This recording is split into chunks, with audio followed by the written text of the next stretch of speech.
Lo que ha sucedido no tiene que ver absolutamente nada con la ley de tasas de usura, que es una ley que se la estaba debiendo el Estado costarricense a los ciudadanos desde hace 50 años. El mundo entero está viviendo la peor calamidad de los últimos 90 años. Ignorar esto y pasar por alto esto es garrafal en un análisis de estas cosas. Cuando uno hace un análisis de causalidad, tiene que darse cuenta de que las causales son múltiples y hay unas que imperan sobre otras. Yo estoy claro de que esta ley es una ley que modifica bastante la estructura del préstamo para consumo, que tengámoslo claro que es ese tipo de crédito, pero que lo que está sucediendo hoy es que deben haber más de 800,000 costarricenses que perdieron las fuentes de ingresos y a los bancos no les gusta la gente que perdió la capacidad de pago. Hoy en día nos damos cuenta de que hay un bono proteger para darle lo básico a las familias y los bancos están haciendo ajustes en su clientela por la pérdida del poder adquisitivo, del ingreso y demás. Y entonces es muy fácil echarle la culpa a un proyecto de ley que viene a hacer justicia con la gente. Es más, le voy a decir que este proyecto viene a hacer más inclusión financiera que lo que existía. Lo que existía era un modelo de excluir financieramente a la gente, cobrándole tasas elevadísimas que hacían que el monto de la deuda fuera impagable. Hoy en día Costa Rica ya debe tener más de un millón de causas de cobratorio en los estrados judiciales. Toda esa gente, malos fiadores, no tienen acceso al sistema financiero formal de ninguna manera porque están manchados. Y eso sí es exclusión financiera. Están, solo los meses anteriores entraron más de 240,000 casos de cobratorio. Eso es exclusión. Incluir financieramente a alguien no significa darle créditos a tasas abusivamente altas y restarle capacidad adquisitiva a los consumidores vía tasas de interés. ¿Y por qué la gente, dirán, y por qué la gente adquiere créditos a tasas de interés tan altas? Por la agresividad del que las ofrece, por ignorancia financiera, por necesidad o por ligereza. Y hoy más que nunca era necesaria esta ley, porque hay muchísima gente que está cayendo en necesidad producto de la pandemia que vivimos. Y si no les ponemos un freno a las tasas de interés, los que quieren cobrar tasas altísimas terminan quitándole los activos cuando la gente no puede pagar. Entonces, esto lo que vino a hacer es justicia, lo que viene a hacer es inclusión, lo que viene a hacer es nivelar la cancha en un asunto que era sumamente abusivo. En Costa Rica existían tasas del 120% anual al 10% mensual, prestaban muchísimos, ¿verdad? Financieras, casas de empeño, etcétera. Tasas del 80% eran normales y esto lo que estaba haciendo era que la gente cayera en esclavitud financiera. Así lo llama la Convención Americana de Derechos Humanos, cuando la gente le ponen una tasa tan alta que paga y paga y paga y solo puede pagar intereses y nunca puedes amortizar el principal. Este es el marco de ley y esto es lo que ha estado pasando, don Rodolfo. Nada más para ver si le entiendo bien, don Welber, usted lo que está diciendo es que los bancos tomaron, según su razonamiento, la excusa de la aplicación de la ley para excluir y para desvincular a partir de los efectos económicos que ha generado la pandemia. ¿Le entendí bien su argumento? Así es, don Rodolfo. Más aún, miles de empresas han reducido sus empleos, miles de pymes han perdido los ingresos y resulta que los bancos no iban a tener ningún impacto en su clientela y en la capacidad de pago que ellos tenían. Más bien a mí me parece una actitud poco solidaria cuando si han tenido clientes buenos en el pasado, en un momento de estos, separarlos. Ahora bien, don Welmer, cuando se argumentaba en contra del proyecto de ley no había pandemia y se planteó un escenario que hablaba o que proyectaba esta exclusión. Pero no hay exclusión financiera, por Dios.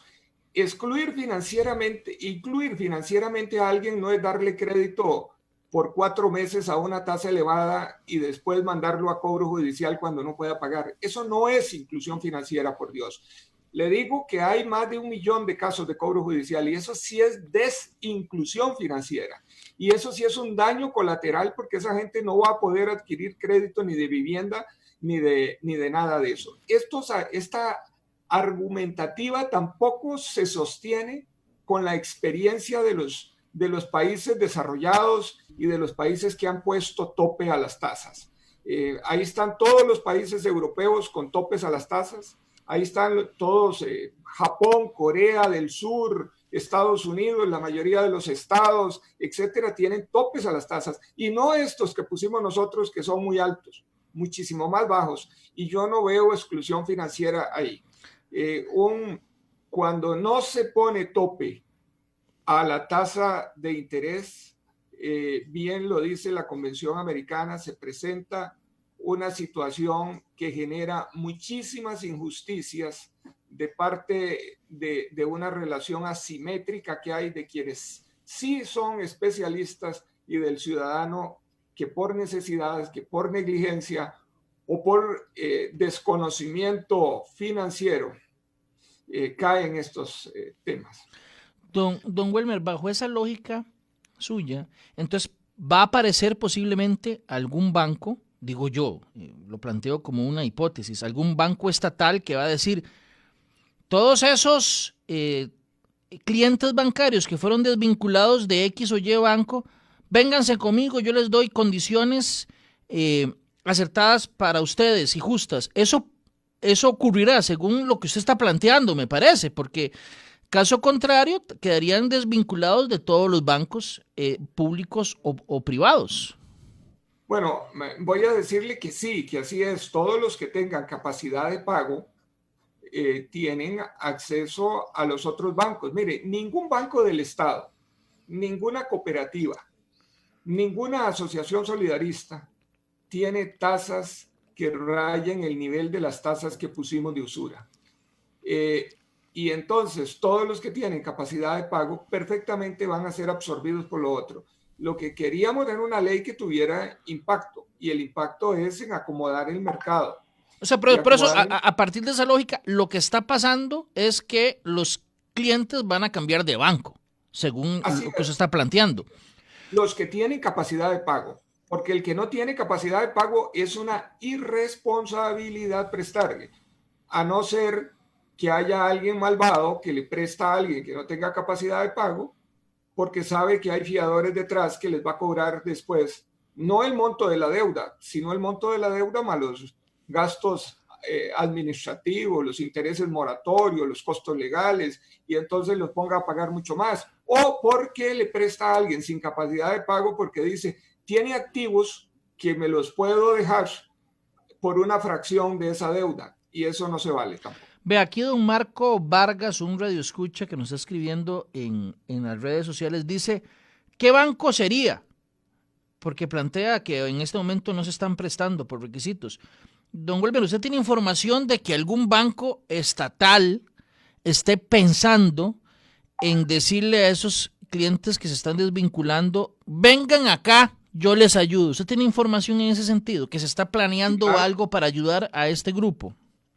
Sí, claro. Ayer teníamos nosotros un conversatorio donde estaba el Banco Popular, donde estaba la cooperativa Copealianza, estaba el gerente de Copealianza, el director de riesgo del Banco Popular, y estaba una señora que también es de una microfinanciera. Todos ellos prestan con tasas por debajo y tienen estrategias para ofrecerle a los clientes con capacidad de pago tarjetas. Pero voy a decirle que la forma de transar en el mundo no son las tarjetas de crédito, que es lo que estamos hablando aquí. Las tarjetas de crédito son una fracción pequeña de las formas de transar en el mundo. Están las tarjetas de débito, está el efectivo, está el Simpe Móvil, aquí están las transferencias bancarias, etcétera. Una tarjeta de crédito no genera capacidad adquisitiva para nadie. Ojo lo que estoy diciendo y lo repito.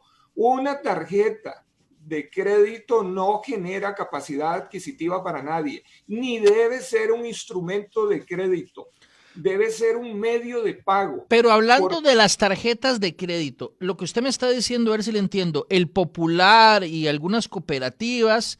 El Banco de Costa Rica y todos los otros. ¿Estarían dispuestos, según la información que usted tiene, y hoy sí voy específicamente a tarjetas de crédito, no a otro mecanismo como débito, no, específicamente a tarjetas de crédito, los bancos estarían dispuestos a, según la información que usted tiene, a acoger a estas personas que estarían quedándose desvinculadas de los bancos y darles tarjetas de crédito en condiciones distintas? Mucho más baratas, claro que sí. Todos los que tengan capacidad de pago, los bancos y las cooperativas los acogen de inmediato. ¿Eso cuándo cree usted que pasará?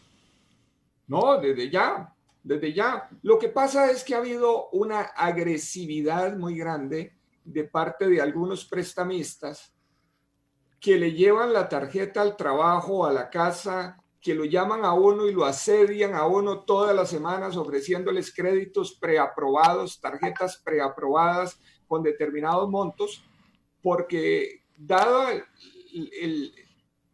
la carencia de un límite superior, podían obtener ganancias muy grandes. Y ahora, al fijársele una tasa mucho más moderada, entonces están despidiendo a la gente que perdió la capacidad de pago producto de esta pandemia. Pero el que tenga capacidad de pago puede ir a un banco del Estado o una cooperativa, etcétera, y es perfectamente acogido. Si algo quieren los bancos son clientes, y clientes con capacidad de pago, desde luego. Bueno, vamos. ¿Cuál banco va a decir que no quiere un cliente? Sería interesante seguirle la pista a ver cuántos de estos van a ser absorbidos por bancos estatales, porque lo cierto es una cosa, don Welber, yo no sé si usted coincide conmigo. Lo cierto es que hoy con la aplicación, con los primeros días, digamos, de la ley o de entrada en vigencia de la ley, ha habido un sector que se ha visto muy beneficiado. Los que tienen buena capacidad de pago y tenían tarjetas con una tasa de interés muy alta, la tasa se les redujo y ellos se vieron beneficiados porque tenían una muy buena capacidad de pago y tenían unas tarjetas, yo no sé cuál será la más cara del mercado, ni quiero saber, pero posiblemente quienes tenían las tarjetas de oro, doradas o platino, todas esas se les redujeron a 37% de interés, pero quienes no tenían esa capacidad de pago, los que tenían una capacidad de pago mucho menor, esos, según la información que ha trascendido, han quedado afuera del sistema, ¿verdad? De todas maneras. O sea, quiero decir, ahí los grandes beneficiados serían los que tenían mucha capacidad de pago, se les redujo lo que tienen que pagar ahora por las tarjetas, pero los que tenían poca capacidad de pago ya no tienen la tarjeta.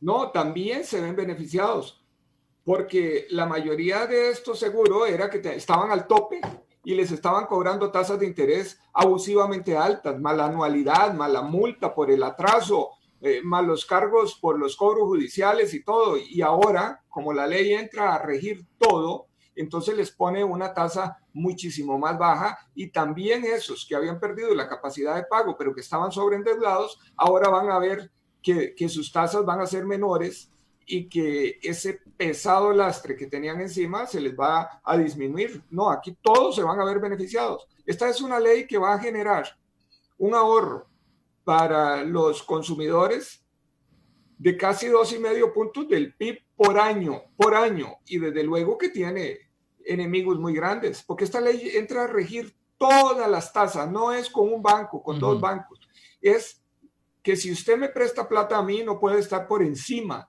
de eso, aunque seamos dos personas físicas del barrio y demás, no puede cobrar por encima de esa tasa. Y entonces aquí habían muchos créditos en financieras, en casas de empeño, en almacenes de electrodoméstico, en tarjetas, en el prestamista del barrio, en el bufete que presta, etcétera, que estaban cobrando tasas exageradamente altas. Esto viene a regular todo, y esto viene a ahorrarle más o menos 2,5 puntos del PIB, o sea, 1 billón por año a los usuarios de crédito en Costa Rica. Esto es un alivio significativo, grande. Y entonces, claro que hay muchos enemigos de esta ley que tienen que echarle la culpa a otro de una situación que tienen que corregir.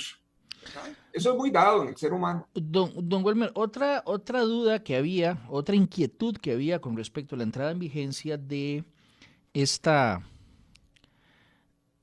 ley, cuando se estaba discutiendo el proyecto, era la posibilidad de que los prestamistas que prestan dinero a la sombra de la informalidad, los que no hacen contratos para prestar el dinero y ese mercado oscuro y peligroso que se rige no por las reglas no por lo que establezca la ley, sino por hasta la amenaza, la